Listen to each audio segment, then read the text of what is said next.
Back in the 70s, the US Congress passed the Bank Secrecy Act that at its core required better record keeping of financial transactions.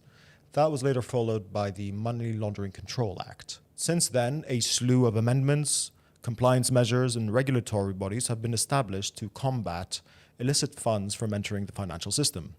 Institutions spend well over $300 billion a year to combat financial crimes such as tax evasion, terrorist financing, and money laundering.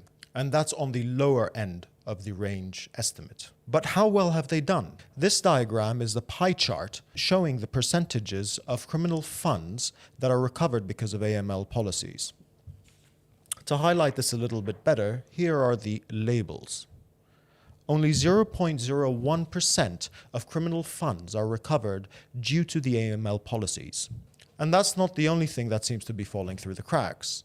Politicians on Capitol Hill are required by law to disclose their trades on the stock market within 45 days. In 2020, over 20% of those trades were not disclosed in time, and that increased in 2021 to 23%. Large trades over $100,000 since 2020 was actually a quarter of the total number of trades. The consequence, a mere $200 fine that is generally waived, ironically, by the Ethics Committee. And on a more global scale, the IMF, who gives loans to countries in crisis, are generally giving millions upon millions to a public sector that is already corrupt and is the reason that the IMF is there in the first place.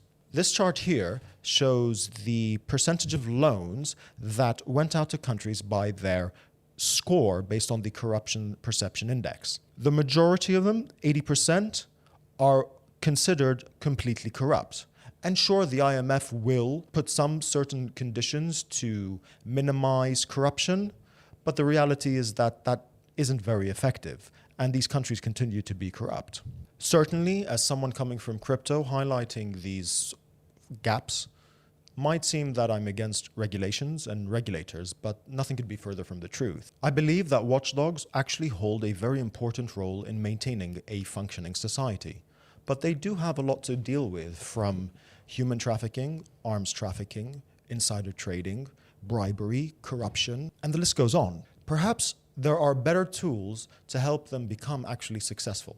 It's inevitable that regulators build new policies from the ground up around public blockchains, as all financial flows will ultimately touch these transactional rails. And that level of transparency is a good thing. I'm Fadi Aboualfa, and I'm the head of research at Copper.